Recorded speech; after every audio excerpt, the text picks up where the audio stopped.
ఇప్పుడు వీడు బేసిక్గా విక్రమ్ ఏంటి వాడు క్యారెక్టర్ ఏంటి అసలు? విక్రమ్ ఆఫీసర్ అంటే what officer, which officer? Geological.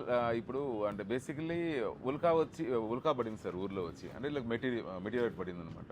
So పడినప్పుడు దీన్ని డీల్ చేసేదానికి ఒక సపరేట్ డిపార్ట్మెంట్ ఉంటుంది మనకి సిటీలో. దాని హెడ్ ఆనంద్ గారు, అక్కడ విక్రమ్ గారు పనిచేస్తాను. Okay okay okay.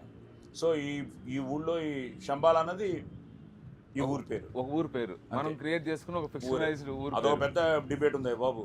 ఇప్పుడు ఆ కల్కిలో lost city of the universe అవును శంబాలా కాదు. యాక్చువల్లీ ఏమైందంటే ఈ కథ వచ్చి నాకు చెప్పిన వెంటనే శంబాలా టైటిల్ అని చెప్పారు, కథ వచ్చి చెప్పారు. తర్వాత అనుకుంటే కల్కి రిలీజ్ అయింది. కల్కి రిలీజ్ అయ్యి శంబాలా బాగా ఫేమస్ అయింది. అప్పుడు నేను డైరెక్టర్ ఫోన్ చేసి శంబాలా మన టైటిల్ వచ్చేసింది అంటే, అప్పుడు అడిగా మళ్ళీ కల్కిలో కూడా వచ్చిందంటే, లేదు ఇప్పుడు ఇంకా మంది ఫేమస్ అయింది టైటిల్, కల్కి వచ్చిన తర్వాత కల్కి వచ్చిందో శంబాలా టైటిల్ ఫేమస్ అయింది. మళ్ళీ ప్రభాస్ ట్రైలర్ రిలీజ్ చేయడం వల్ల ఇంకా అది ఇంకా చాలా మంది దీనికి దానికి లింక్ ఉందని అనుకుంటున్నారు. అలాంటి లింక్ ఏం లేవు. మరి లింక్ ఏదో పెట్టుంటే చెప్పట్లేదు. కాదు, లింక్ ఉందో లేదా మనం ఎందుకు చెప్పడం, అది వదిలేదు ఆడియన్స్. అది